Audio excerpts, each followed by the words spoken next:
HSC 2025 শিক্ষার্থীরা অর্থাৎ HSC first paper suggestion আমরা সুপার সাজেশন দেওয়ার জন্য আমরা আজকে যে টপিক নিয়ে আলোচনা করব সেটা হচ্ছে গিয়ে যে পরীক্ষা যে 4 নম্বর প্রশ্নটা যেটা আছে ফার্স্ট পেপারে যে দেখা যায় যে 4 নম্বর যে শূন্যস্থানটা আসে সেটা অর্থাৎ আমরা যদি পড়ি প্রশ্নটা সেটা হচ্ছে read the following text and fill in the blanks with suitable word from the box there are more words they are needed you may change the form of words if necessary.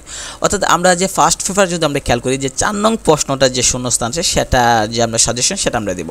তো এটা সকল বোর্ডের জন্য আমরা যদি খেয়াল করি এখানে 1 থেকে 25টা যদি প্রশ্ন আমরা পড়ি 1 থেকে 25টা সকল বোর্ডের জন্য যদি আমরা পড়ি তাহলে আশা করা যায় যে 1 থেকে 25টা পড়লে আপনি দেখা যাবে যে এখান থেকে প্রশ্নগুলো আপনার 100% নিশ্চিত থাকেন যে 4 নম্বরের জন্য আপনার কোনো টেনশন করা লাগবে না, এখান থেকে কমন পড়বে।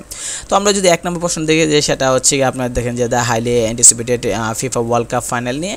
2 নম্বর যদি আমরা দেখেন পদ্মা মাল্টি পারপাস ব্রিজ সেটা বহুমুখী সেতু যেটা পদ্মা সেটা নিয়ে। আর 3 নম্বর যদি James Webb space telescope is the largest and most powerful space telescope এবার বিল্ড। অর্থাৎ এখান থেকে 1 থেকে 25টা প্রশ্ন যদি আমরা পড়ি শূন্যস্থান 4 নম্বর প্রশ্নের জন্য, যেটা আমরা বলতেছি যে 4 নম্বর বলতে গেলে যে এই যে মানে ফার্স্ট পেপারে ইংলিশ ফার্স্ট পেপারে যে 4 নং প্রশ্নটা যে শূন্যস্থান সেটা।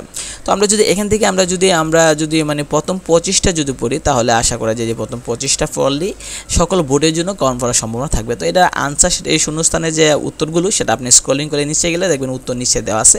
তো এখান থেকে পড়লে আশা করা যায় যে আপনি নিশ্চিত থাকেন যে এখান থেকে পড়লে 100% নিশ্চিত থাকেন যে 4 নংয়ের নিয়ে আপনার কোনো প্রশ্ন মানে কোনো ঝামেলা হবে না। তো এটার পিডিএফটা ডেসক্রিপশনে দেওয়া থাকবে, ওইখান থেকে ডাউনলোড করে নেবেন।